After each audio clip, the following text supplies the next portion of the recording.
আজি মই আপোনালোকক এখন ভাল স্কুল দেখাম। সাংবাদিকবিলাকে খালি বেয়া স্কুল দেখায়, বেয়া মাষ্টৰ দেখাব, বেয়া শিক্ষক দেখাব, বেয়া পৰিৱেশ দেখাব। মই আজি আপোনাৰ অতিকে পিছপৰা চৰ অঞ্চল ওৰাং ব্যাঘ্ৰ প্ৰকল্পৰ পিছফালে নৈ কাষৰীয়া এখন স্কুলৰ পৰিৱেশ আপোনালোকক মই দেখুৱাম।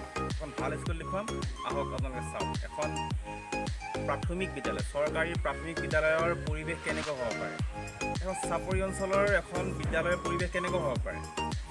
মই অসমৰ বিভিন্ন ঠাই ফুৰিছোঁ, কিন্তু আমাৰ নামনি অসমত আমাৰ এই অঞ্চলত দৰং জিলাত বহুত এনেকুৱা ধুনীয়া ধুনীয়া বিদ্যালয় আছে, প্ৰাথমিক বিদ্যালয় আছে, যিখিনি আমি আজি 2-4 বছৰ ভিতৰত দেখিছোঁ যে ইমান ধুনীয়াকৈ স্কুলবিলাক মানে এজনক দেখি আন এজনে ধুনীয়াকৈ স্কুলবিলাক গঢ়ি লৈ গৈছে। আজি এইখন প্ৰাথমিক বিদ্যালয় দৰঙৰ অত্যন্ত পিছপৰা অঞ্চলৰ এখন বিদ্যালয়। এই বিদ্যালয়খন হ'ল দক্ষিণ বেচিমাৰী প্ৰাথমিক বিদ্যালয়। দক্ষিণ বেচিমাৰী প্ৰাথমিক বিদ্যালয়, এয়া এখন গেট, মেইন চাওক।